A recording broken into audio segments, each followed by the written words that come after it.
Hello students, welcome to my YouTube channel math you know. তোমরা সবাই আমার চ্যানেলটা সাবস্ক্রাইব করে নাও এবং বেল আইকনটা প্রেস করে দাও, যাতে করে আমি নতুন ভিডিও আপলোড করলে তোমরা নোটিফিকেশান পেয়ে যাও এবং নিজের বন্ধুদের মধ্যে শেয়ার করো। আজকের ক্লাসে আমরা আলোচনা করব লাভ ক্ষতি ক্লাস 9-এর কোষে থেকে 10.1 নিয়ে। এর আগের ক্লাসে আমরা লাভ ক্ষতির 10 দাগের অঙ্ক পর্যন্ত করেছিলাম। আজকে আমরা 11 দাগের অঙ্ক থেকে শুরু করছি। দেখো 11 দাগের অঙ্কটা কি বলেছে। বলেছে টাকায় 12টি জিনিস বিক্রি করে 4% ক্ষতি হয়, তাহলে টাকায় কটি জিনিস বিক্রি করলে 44% লাভ হবে। তাহলে আমরা কি করেছি, আমরা করেছি টাকায় 12টি জিনিস বিক্রি করেছি, করার ফলে আমাদের 4% ক্ষতি হয়েছে। তাহলে আমরা এখান থেকে শুরু করছি, টাকায় 12টি জিনিস বিক্রি করে 4% ক্ষতি হয়। এই 4% ক্ষতি হওয়ার মানেটা কি? 4% ক্ষতি হওয়ার অর্থ হচ্ছে 100 টাকা যদি ক্রয় মূল্য হয় তাহলে ক্ষতি হয় 4 টাকা। তাহলে 100 টাকা দিয়ে একটা জিনিস কিনছি, তাতে ক্ষতি হচ্ছে বিক্রি করার সময় 4 টাকা। তাহলে কত টাকা বিক্রয় মূল্য হবে? 96 টাকা। তাহলে যদি আমরা ঘুরিয়ে লিখি তাহলে আমরা কি লিখবো? 96 টাকা বিক্রয় মূল্য হলে ক্রয় মূল্য হয় 100 টাকা। তাহলে 1 টাকা বিক্রয় মূল্য হলে ক্রয় মূল্য কত হয়? 100/96 টাকা। আমরা তো 12টা জিনিস 1 টাকা দিয়ে বিক্রি করেছিলাম, তাহলে 1 টাকা বিক্রয় মূল্য হলে ক্রয় মূল্য কত পাচ্ছি? 100/96। তাহলে 12টি জিনিসের ক্রয় মূল্য কত হলো? 100/96 টাকা। তাহলে আমরা বলতে পারি 12টি জিনিসের ক্রয় মূল্য সমান সমান 100/96 টাকা। এবার এই জিনিসটা আমরা 44% লাভে বিক্রি করব। তাহলে 44% লাভে 12টি জিনিসের বিক্রয় মূল্য কত হবে? 12টি জিনিসের ক্রয় মূল্য ইন্টু 100 প্লাস 44% সমান সমান কত? 100/96 ইন্টু 144/100। এই পার্সেন্ট আছে মানে নিচে 100 যাবে, এত টাকা। তাহলে আমরা 44% লাভে 12টি জিনিসের বিক্রয় মূল্য পেয়ে গেলাম কত? 100/96 ইন্টু 144/100 টাকা। তাহলে এই টাকাটা কটা জিনিসের বিক্রয় মূল্য? 12টি জিনিসের বিক্রয় মূল্য। তাহলে আমরা বলতে পারি 100/96 ইন্টু 144/100 টাকা বিক্রয় মূল্য হয় 12টি জিনিসের। তাহলে অতএব 1 টাকা বিক্রয় মূল্য হয় কটা জিনিসের? 12 এতটা জিনিসের। ইকুয়াল টু কি করছি? 12 ইন্টু, এটা উল্টে গেল, 96/100 ইন্টু 100/144। এবার আমরা কাটাকুটি করছি। কি করে কাটাকুটি করছি? 12 আর 144 কাটলাম হলো 12, আর 12 আর 96 কাটলাম হলো 8। এখানে 100 কেটে গেল, তাহলে হলো 8টি জিনিসের। তাহলে 1 টাকা বিক্রয় মূল্য হয় কত? 8টি জিনিসের। তাহলে আমরা এটা ঠিকভাবে লিখি সেন্টেন্সটা। তাহলে কিভাবে লিখবো? টাকায় 8টি জিনিস বিক্রি করতে হবে। টাকায় যদি 8টি জিনিস আমরা বিক্রি করি তাহলে আমাদের কত পার্সেন্ট লাভ হবে? আমাদের 44% লাভ হবে। দেখো অঙ্কটা সবাই নিশ্চয়ই বুঝতে পেরেছো। একবার ভালো করে দেখে নাও। অঙ্কটা ক্লাস 9-এর কিন্তু খুব ইম্পর্টেন্ট অঙ্ক। অঙ্কটা খুব ভালো করে বুঝে নাও, এই অঙ্কটা পরীক্ষায় কিন্তু অবশ্যই আসতে পারে।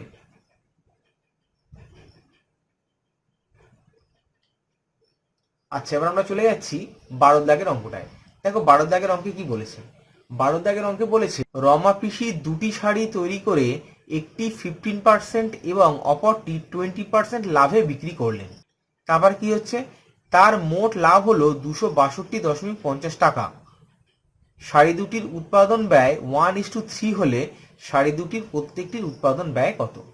তাহলে শাড়ি দুটির উৎপাদন ব্যয় বলে দিয়েছে কত? 1:3।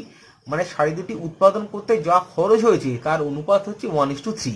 তাহলে আমরা ধরে নিতে পারি প্রথম শাড়ির উৎপাদন ব্যয় হচ্ছে x টাকা আর দ্বিতীয় শাড়ির উৎপাদন ব্যয় হচ্ছে 3x টাকা। যেহেতু এটা অনুপাত বলে দিয়েছে, উভয় পক্ষে একটা নির্দিষ্ট সংখ্যা দিয়ে গুণ করতে পারি। তাহলে আমরা ধরে নিলাম, ধরি শাড়ি দুটির উৎপাদন ব্যয় যথাক্রমে x টাকা এবং 3x টাকা। প্রথম শাড়িতে 15% লাভে বিক্রি করে লাভ হয়। প্রথম শাড়িটা তো সে 15% লাভে বিক্রি করেছে, তাহলে প্রথম শাড়িটায় 15% লাভে বিক্রি করলে তার কত লাভ হবে? প্রথম শাড়ির উৎপাদন মূল্য ইন্টু 15/100 টাকা, তাহলে কত হচ্ছে? 15x/100 টাকা। দ্বিতীয় শাড়িটি 20% লাভে বিক্রি করে তার লাভ হয় কত? দ্বিতীয় শাড়ির উৎপাদন মূল্য ইন্টু 20/100 টাকা সমান কত হচ্ছে? 60x/100 টাকা। তাহলে প্রথম শাড়িতে লাভ হচ্ছে 15x/100 টাকা, দ্বিতীয় শাড়িতে লাভ হচ্ছে 60x/100 টাকা। তাহলে তার মোট কত লাভ হলো? 15x/100 plus 60x/100। এই মোট লাভটা কত বলে দিয়েছে? মোট লাভটা বলে দিয়েছে 262.50 টাকা। তাহলে আমরা লিখতে পারি শর্তে, এখন আমরা সমীকরণ গঠন করছি, 15x/100 প্লাস 60x/100 মানে হচ্ছে মোট লাভ, সেটা সমান কত বলে দিয়েছে? 262.50। এবার আমরা সলভ করছি। আমরা কি করলাম? পুরো উভয় পক্ষে 100 দিয়ে গুণ করে দিলাম। তাহলে কত হচ্ছে? 15x plus 60x equal to, এটাকে 100 দিয়ে গুণ করলে কত হচ্ছে? 262.50 ইন্টু 100, और যোগ করলে 75x সমান সমান 26250। তাহলে x ইকুয়াল টু কত হচ্ছে? এইটা বাই 75। 75কে দিয়ে ভাগ করলে হচ্ছে x ইকুয়াল টু 350। এবার আমাদের বার করতে হবে কত, শাড়ি দুটির উৎপাদন ব্যয় কত। তাহলে এক্স এর মান আমরা জেনে গেছি, তাহলে প্রথম শাড়িটির উৎপাদন ব্যয় 350 টাকা, অতএব দ্বিতীয় শাড়িটির উৎপাদন ব্যয় 350 ইন্টু 3 টাকা, 350কে 3 দিয়ে গুণ করলে হয় 1050 টাকা। তাহলে দ্বিতীয় শাড়িটির উৎপাদন ব্যয় হচ্ছে 1050 টাকা। দেখো অঙ্কটা খুব সহজ অঙ্ক, একবার ভালো করে বুঝে নাও। এবার আমরা করব পরের অঙ্কটা। দেখো 13 অঙ্কটা। 13 অঙ্কটা কি বলেছে, এক ব্যক্তি 2 টাকায় 15টি হিসেবে কিছু লজেন্স কিনলেন। তিনি অর্ধেক টাকায় 5টি দরে এবং বাকি অর্ধেক টাকায় 10টি দরে বিক্রি করলেন। তার শতকরা কত লাভ বা ক্ষতি হলো। তাহলে তিনি কি করেছিলেন, 2 টাকায় 15টি হিসাবে কিছু লজেন্স কিনেছিলেন। তাহলে আমরা ধরে নিলাম তিনি 2x লজেন্স কিনেছিলেন। তাহলে কত টাকায় কিনেছিলেন, 2 টাকায় 15টি হিসাবে, তার মানে কি 15টি লজেন্সের ক্রয় মূল্য হচ্ছে 2 টাকা, অর্থাৎ 15টি লজেন্সের দাম 2 টাকা। তাহলে 15টি লজেন্সের ক্রয় মূল্য 2 টাকা।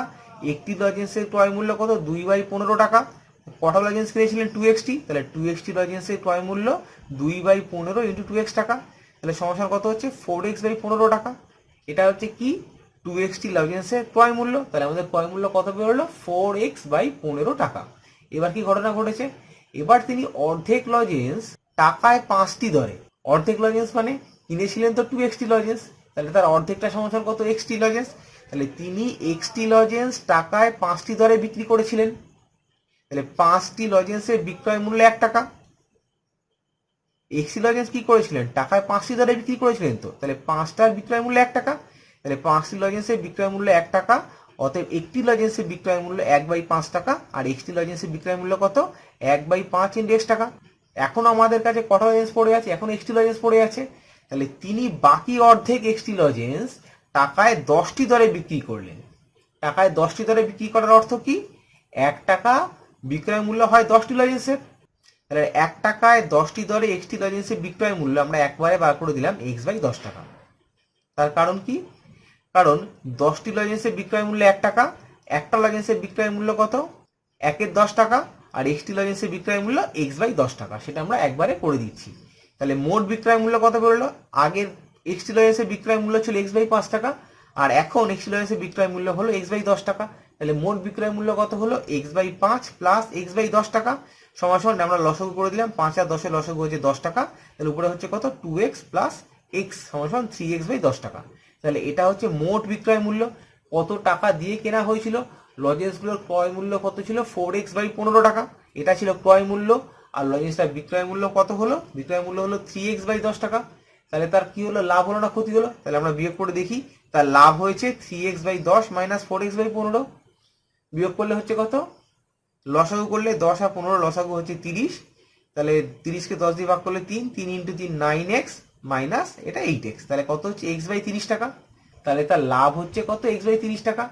এখন আমরা লাভ জানি, ক্রয় মূল্য জানি, তাহলে লাভের হার বার করতে পারবো। তাহলে আমরা কি বলতে পারি, অতএব লাভের হার মানে তার লাভের হার সেটা সমান কত, লাভ বাই ক্রয় মূল্য ইন্টু 100%।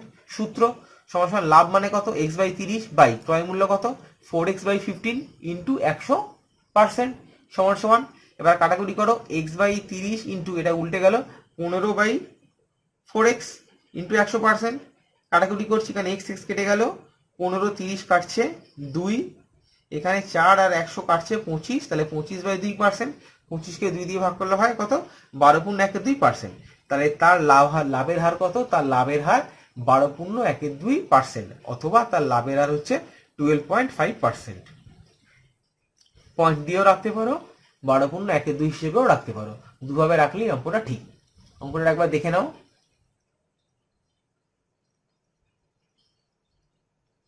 এবার করছি আমরা পরের অঙ্কটা। দেখো 14 দাগের অঙ্কটা এবার আমরা করছি। কি বলেছে, আফসার চাচা দুটি কাঠের চেয়ার একই দামে তৈরি করলেন এবং চেয়ার দুটির প্রত্যেকটির ধার্য মূল্য ঠিক করলেন 1250 টাকা। দুটো চেয়ারের একই দামে তৈরি করা হয়েছে, দুটো চেয়ারেরই ধার্য মূল্য করা হয়েছে 1250 টাকা। তিনি একটি চেয়ার 8% ছাড়ে বিক্রি করে 15% লাভ করলেন। তাহলে কি, তিনি একটা চেয়ার 8% ছাড় দিয়ে বিক্রি করেছে। কার উপর 8% ছাড় দিয়েছে, ধার্য মূল্যের উপর 8% ছাড় দিয়েছে, দিয়ে তার 15% লাভ হয়েছে। এবার বলছে, যদি তিনি দ্বিতীয় চেয়ারটি 1120 টাকায় বিক্রি করেন, তাহলে তার মোটের উপর শতকরা কত লাভ হবে। তাহলে দ্বিতীয় চেয়ারটির বিক্রয় মূল্য আমাদেরকে বলে দিয়েছে কত, 1120 টাকা। আচ্ছা, এবার আমরা অঙ্কটা শুরু করছি। দেখো, প্রথম চেয়ারটির ধার্য মূল্য 1250 টাকা। প্রথম চেয়ারটিতে সে কি করেছে, 8% ছাড় দিয়ে বিক্রি করেছে। তাহলে 8% ছাড়ের প্রথম চেয়ারটি বিক্রয় মূল্য, সে বিক্রয় মূল্য কত হচ্ছে, ধার্য মূল্য ইন্টু 8% তো ছাড় দিয়েছে ধার্য মূল্যের উপর। তাহলে 8% ছাড় দিলে কত পার্সেন্ট দাম নিয়েছে, 92% দাম নিয়েছে। তাহলে 1250 ইন্টু 92/100 টাকা সমান করলে হচ্ছে 1150 টাকা। তাহলে প্রথম চেয়ারটি সে বিক্রি করেছে 1150 টাকায়। অতএব প্রথম চেয়ারটির উৎপাদন মূল্য ধরলাম আমরা x টাকা। আমরা জানি না উৎপাদন মূল্য কত, সেই জন্য ধরে নিলাম উৎপাদন মূল্যটা হচ্ছে x টাকা। প্রথম চেয়ারটি তার বিক্রি করে যেহেতু 15% লাভ হয়েছে, তাহলে 15% লাভে এই উৎপাদন মূল্য সাপেক্ষে বিক্রয় মূল্য কত হবে, x ইন্টু 15% তো লাভ হয়েছে, তাহলে কত দাম হয়ে যাবে বিক্রয় মূল্যে, x ইন্টু 115/100 টাকা। এই যে বিক্রয় মূল্যটা, এই বিক্রয় মূল্যটা আর এই 1150 বিক্রয় মূল্যটা একই বিক্রয় মূল্য। তাহলে আমরা বলতে পারি শর্তে 115x/100 সমান 1150। এখান থেকে আমরা x ইকুয়াল টু কত বলতে পারি, 1150 ইন্টু 100/115, এখানে কাটাকুটি করলাম, তাহলে x হচ্ছে 1000 টাকা। তাহলে প্রত্যেকটি চেয়ারের উৎপাদন মূল্য কত হচ্ছে, 1000 টাকা। অতএব প্রথম চেয়ারের উৎপাদন মূল্য 1000 টাকা। যেহেতু দুটো চেয়ারের উৎপাদন মূল্য একই ছিল, তাহলে আমরা বলতে পারি প্রতিটি চেয়ারের উৎপাদন মূল্য 1000 টাকা। দ্বিতীয় চেয়ারটির বিক্রয় মূল্য 1120 টাকা বলে দিয়েছে। তাহলে দ্বিতীয় চেয়ারটির বিক্রয় মূল্য 1120 টাকা এবং দ্বিতীয় চেয়ারটির উৎপাদন মূল্য 1000 টাকা। তাহলে দ্বিতীয় চেয়ারটিতে লাভ হয় কত, 1120, মানে বিক্রয় মূল্য বিয়োগ ক্রয় মূল্য সমান 120 টাকা। প্রথম চেয়ারটিতে কত লাভ হয়, প্রথম চেয়ারটির বিক্রয় মূল্য হচ্ছে 1150 টাকা আর উৎপাদন মূল্য হচ্ছে 1000 টাকা। তাহলে লাভ কত হচ্ছে, 1150 বিয়োগ 1000 টাকা সমান হচ্ছে 150 টাকা। তাহলে প্রথম চেয়ারের লাভ হচ্ছে 150 টাকা, দ্বিতীয় চেয়ারের লাভ হচ্ছে 120 টাকা। তাহলে তার মোট লাভ কত হচ্ছে, অতএব তার মোট লাভ মানে চেয়ার দুটো বিক্রি করে তার মোট লাভ হচ্ছে 120 প্লাস 150 টাকা সমান 270 টাকা। তার মোট উৎপাদন ব্যয় কত, মানে দুটো চেয়ার তৈরি করতে তার মোট কত খরচ হয়েছে, 1000 প্লাস 1000 সমান 2000 টাকা। তার মোট তার খরচ হয়েছে 2000 টাকা এবং তার মোট লাভ হয়েছে 270 টাকা। তাহলে তার লাভের হার কত, লাভ বাই ক্রয় মূল্য ইন্টু 100% ফর্মুলা। তাহলে লাভ কত, 270 বাই ক্রয় মূল্য মানে কত, 2000 ইন্টু 100%। তাহলে কাটাকুটি করা হলো, এখানে দুটো শূন্য এখানে একটা শূন্য, তিনটে শূন্য কেটে দিলাম। তাহলে 27/2, 27কে 2 দিয়ে ভাগ করলে হচ্ছে 13.5%। তাহলে তার লাভের হার কত, তার লাভের হার 13.5% অথবা 13.12%। দেখে নাও অঙ্কটা, অঙ্কটা মোটেও কঠিন না, কিন্তু অঙ্কটা একটু বড়। ঠিক আছে, আচ্ছা এবার আমরা করছি পরের অঙ্কটা। দেখো 15 অঙ্কটা কি বলেছে, বলেছে একটি বিশেষ ধরনের কলমের ধার্য মূল্য 36.50 টাকা। রফিক চাচা শুভমকে একটি পেনে 2.90 টাকা ছাড় দিয়ে বিক্রি করে 12% লাভ করলেন। যদি তিনি ওই ধরনের আর একটি পেন মিতাকে 34.50 টাকায় বিক্রি করেন, তাহলে দ্বিতীয় পেনটিতে তার শতকরা কত লাভ হলো। তাহলে আমরা পেন দুটির ক্রয় মূল্য কত জানি না, সেটাকে আমরা বার করব। তাহলে আমরা কি করছি, কলমের ধার্য মূল্য 36.50 টাকা, তিনি কি করেছেন, কলমটিতে ছাড় দিয়েছেন 2.90 টাকা। তাহলে তার বিক্রয় মূল্য কত, অতএব কলমটির বিক্রয় মূল্য ধার্য মূল্য মানে 36.50 বিয়োগ যে টাকাটা ছাড় দিয়েছে 2.90, তাহলে বিয়োগ করলে হচ্ছে 33.60 টাকা। তাহলে কলমটি তিনি বিক্রি করেছেন 33.60 টাকায়। এবার ধরছি কলমটির ক্রয় মূল্য ছিল x টাকা, এই কলমটি 33.60 টাকায় বিক্রি করে তার কি হয়েছে, 12% লাভ হয়েছে। তাহলে ধরলাম কলমটির ক্রয় মূল্য ছিল x টাকা, তাহলে 12% লাভে বিক্রয় মূল্য কত হবে, 112x/100 টাকা। তাহলে 112x/100 টাকা এটা সমান কত, 33.60 টাকা। তাহলে আমরা সমীকরণ গঠন করতে পারলাম 112x/100 সমান 33.60। তাহলে x ইকুয়াল টু কত হচ্ছে, x ইকুয়াল টু হচ্ছে 33.60 ইন্টু 100 টাকা গুণ হয়ে গেল, 112 দিয়ে আমরা ভাগ করে দিলাম। তাহলে কাটাকুটি করলে হচ্ছে 30, তাহলে x ইকুয়াল টু হচ্ছে 30 টাকা। অতএব কলমটির ক্রয় মূল্য 30 টাকা। এবার দ্বিতীয় ক্ষেত্রে কি হয়েছে, দ্বিতীয় ক্ষেত্রে কলমটির বিক্রয় মূল্য 34.50 টাকা, কিন্তু পেনটি কত টাকা দিয়ে কিনেছিল, পেনটি কিনে দিয়েছিল 30 টাকা দিয়ে কিনেছিল। তাহলে দ্বিতীয় পেনটি বিক্রি করে তার লাভ হয় বিক্রয় মূল্য বিয়োগ ক্রয় মূল্য মানে 34.50 বিয়োগ 30 টাকা সমান 4 টাকা 50 পয়সা, মানে 4.50 টাকা। অতএব দ্বিতীয় কলমটিতে লাভের হার, আমরা সূত্র জানি, লাভ মানে 4.50 বাই ক্রয় মূল্য সমান 30 ইন্টু 100%। তাহলে কত হচ্ছে 4.50 বাই 30 ইন্টু 100%। এটা আমরা কাটাকুটি করলাম, কাটাকুটি করে আমাদের হলো 15%। এখানে 100 দিয়ে যদি 4.50 দিয়ে গুণ করে দিই তাহলে হবে কত 450 বাই 30। 0 কেটে গেল, 45কে 3 দিয়ে ভাগ করলে 15, তাহলে হচ্ছে কত 15%। তাহলে দ্বিতীয় কলমটিতে তার কত পার্সেন্ট লাভ হয়েছে? দ্বিতীয় কলমটি বিক্রি করে তার 15% লাভ হয়েছে। আমাদের 15 পর্যন্ত অঙ্ক এখানে হয়ে গেল। আশা করি তোমরা সবকটা অঙ্ক বুঝতে পেরেছো। যদি কোনো অঙ্ক বুঝতে অসুবিধা হয় অবশ্যই আমাকে বলবে, আমি তাহলে সেই অঙ্কটা নিয়ে আবার আলোচনা করব। তোমরা ক্লাসগুলো ফলো করো, আমি প্রত্যেকটা অঙ্ক তোমাদেরকে ভালোভাবে বুঝিয়ে দিচ্ছি, যেমন ক্লাসে বোঝাই।